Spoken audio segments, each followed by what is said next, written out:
All right, well, we'll just get right into it. Spider-Man Brand New Day is not just another Marvel movie. I genuinely feel like this is the most relatable Spider-Man we've ever had. This feels like what people talk about how Spider-Man is in the comics, and a little bit of like what we had when we were kids. So in this video, we're going to get into it. So many awesome things to talk about with this movie. A few things that I wasn't so sure about. We have lots of characters to talk about, which leads me to my next point. Full spoiler warning. This is going to be full of spoilers. The movie's been out for a week now. So if you haven't seen it, definitely go see it. If you haven't seen it, go watch it. Come back to this video. Full spoiler warning ahead. So, all right, let's get into it.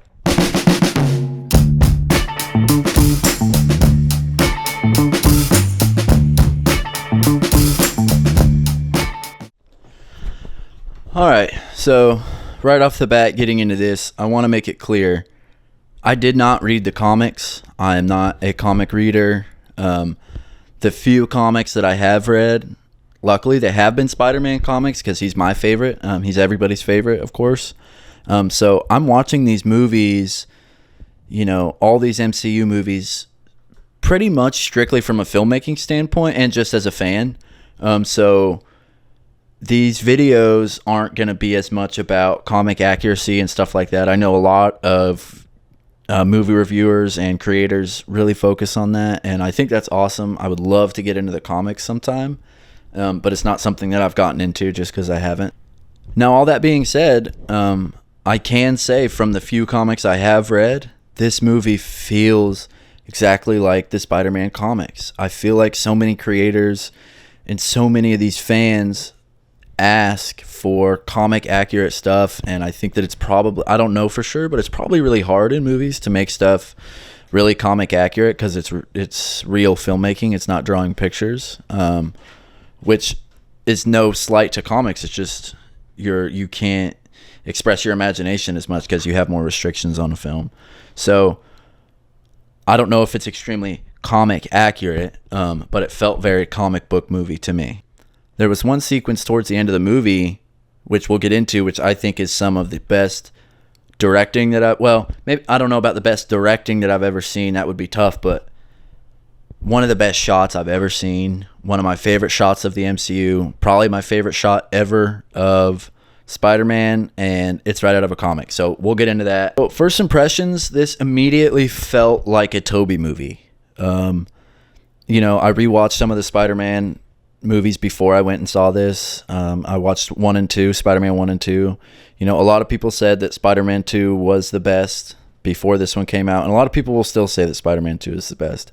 I had the same belief. I did think that one was the best, and I think that Brand New Day barely etched it out for first place for me. A lot of people might not agree with that, but also I think that's somewhat of a common take. I do think that people are saying this is one of the best. So if not the best.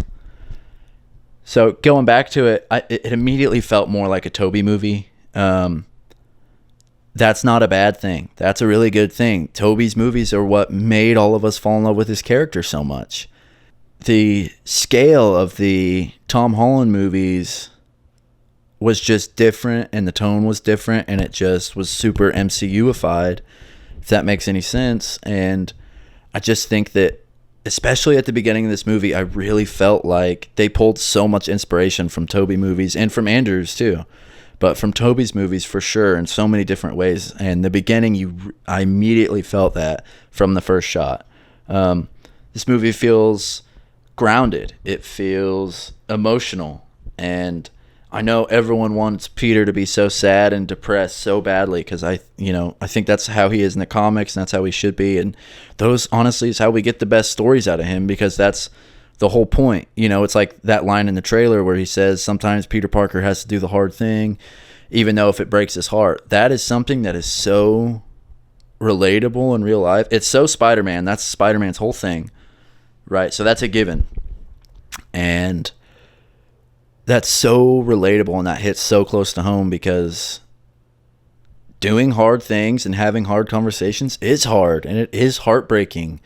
And it takes a really strong person to do that, because a lot of times, sometimes it's necessary.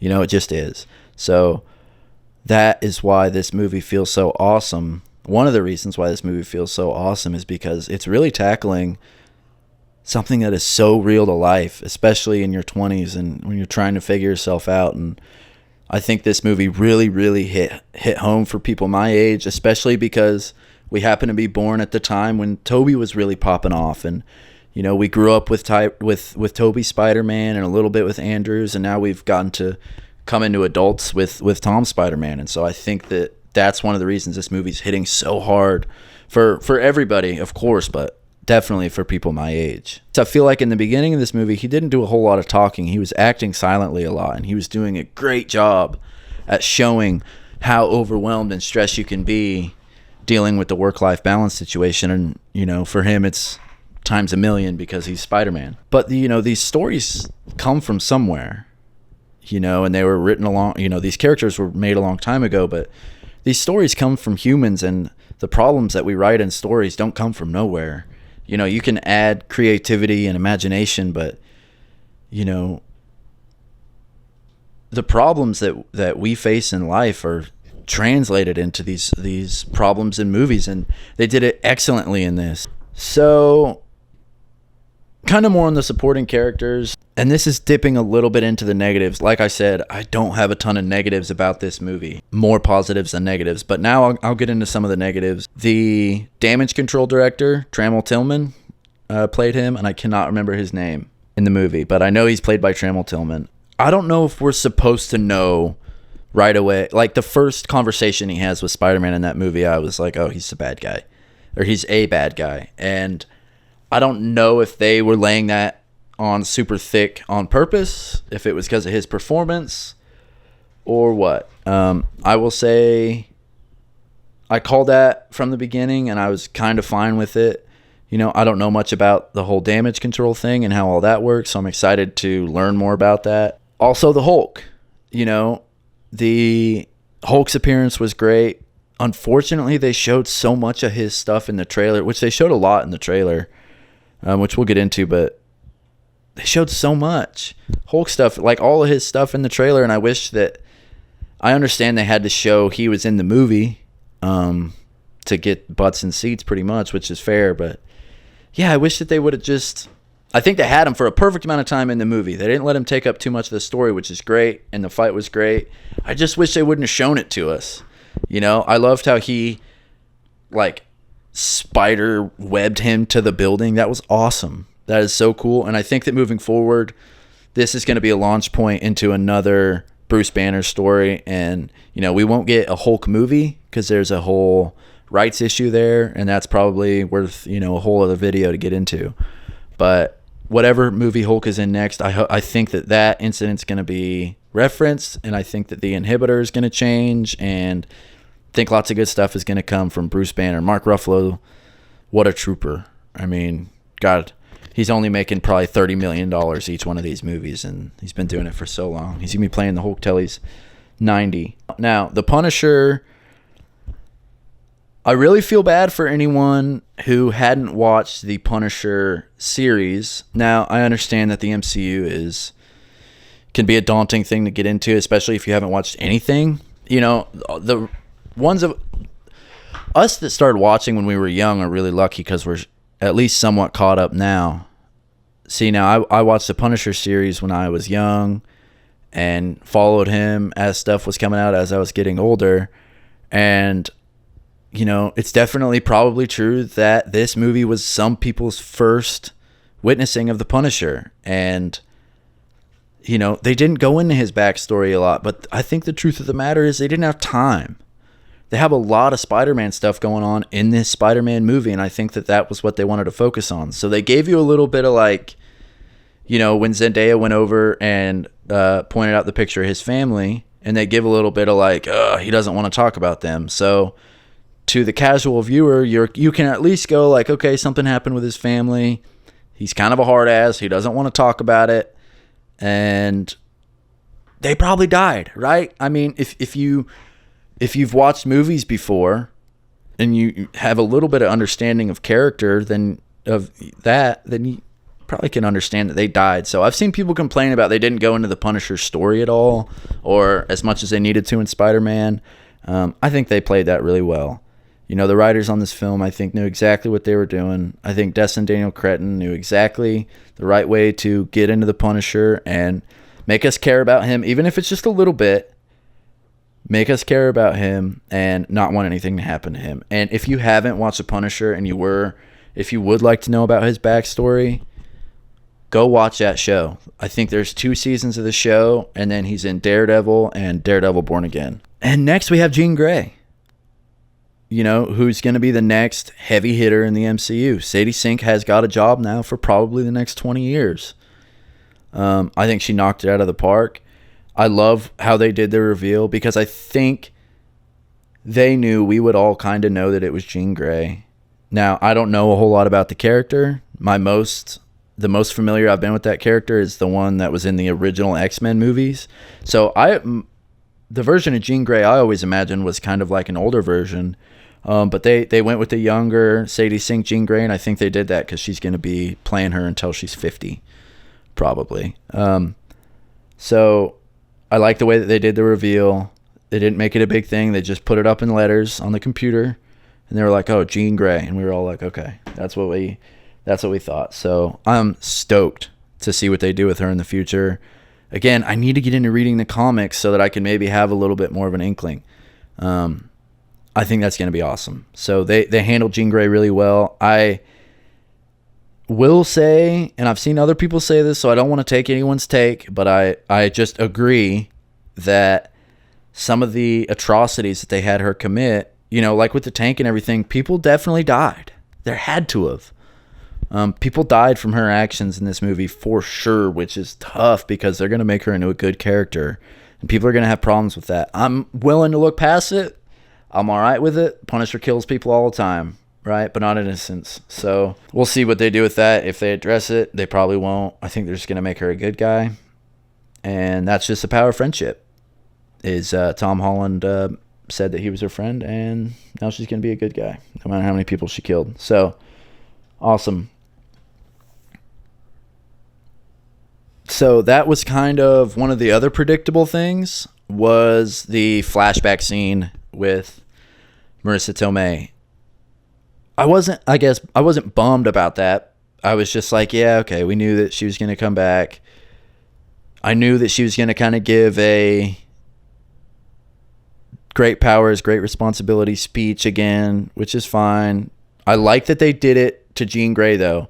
And then on the flip side of that, right, when they took Marissa Tomei out of the mind, and then it's just Spider-Man and Jean Grey in his mind, and they kind of come together, and this is just how movies work, right? Right as they're fixing things, then Peter Parker's spider sense goes off, and he starts looking down the hallway, and it's just all black, and he just sees the muzzle flash, right? And here's the gunshot. And of course, we know as a viewer that that's because Frank Castle went up and set up on a rooftop about 4 football fields away or a couple miles away, and was zeroed in on Jean Grey there, and couldn't hear what they were saying.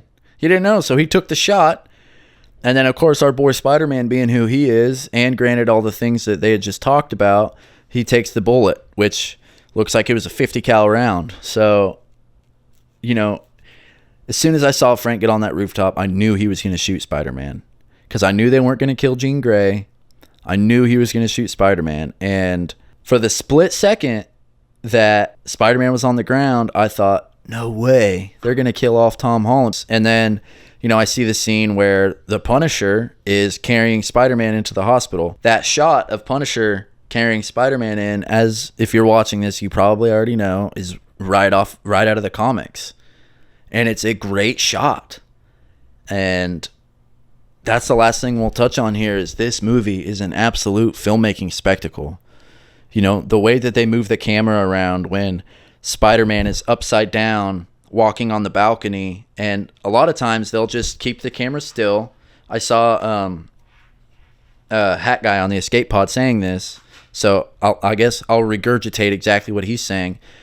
Usually when they do the upside down shot in movies, they'll have the guy upside down and then just hold the camera there, and you just see him upside down. But on this, they flip the camera, And so you're kind of upside down with Spider-Man as it's going, and that's just one example of some of the great shots. You know, I thought that they shot the fight with Scorpion really well.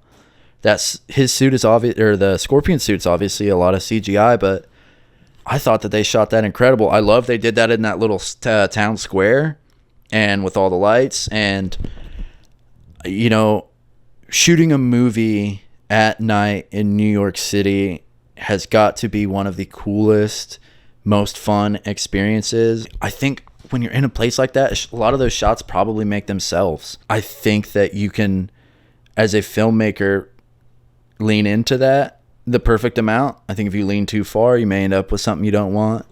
And if you completely disregard it and don't use it to your advantage, you might end up with something you don't want. But I think that the filmmakers on this one, specifically with the night shots in New York City, like when he's swinging, after he sees MJ with her new boyfriend and he's swinging, which obviously a lot of that is CGI.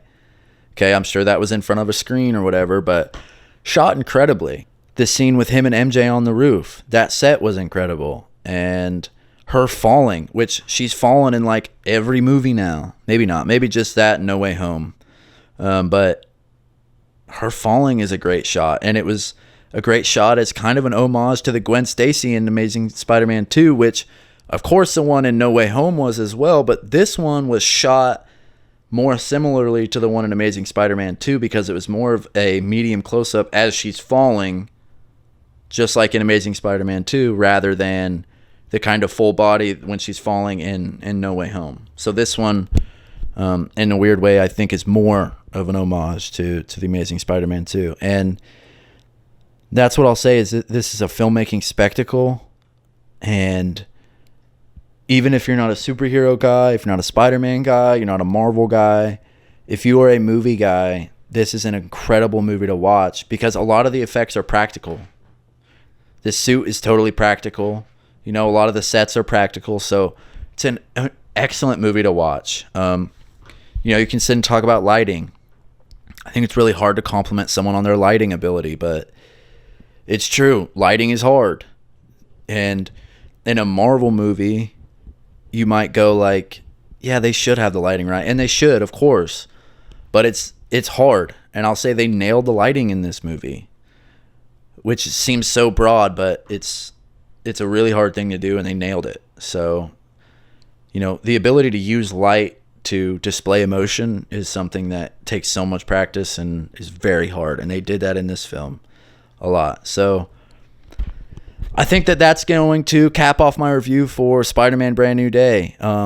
If you have any questions, if you have any arguments, if you'd like to get into it, if you know you have anything, if you want to support or go against anything I've said in this video, please leave a comment and we'll have a discussion about it. I haven't decided what movie I'm going to do next. You know, I was thinking about the Odyssey, but it's tough. The movie review side of YouTube is super oversaturated right now, especially with all these new movies coming out. So that's why I say I'm not trying to regurgitate all the other stuff you've heard on all the other channels. I'm trying to give you my own take on these. You know, this was the first movie review I've done. We're going to be moving soon, so this set is about to be different. This whole thing is about to be different. It's going to look a lot more professional.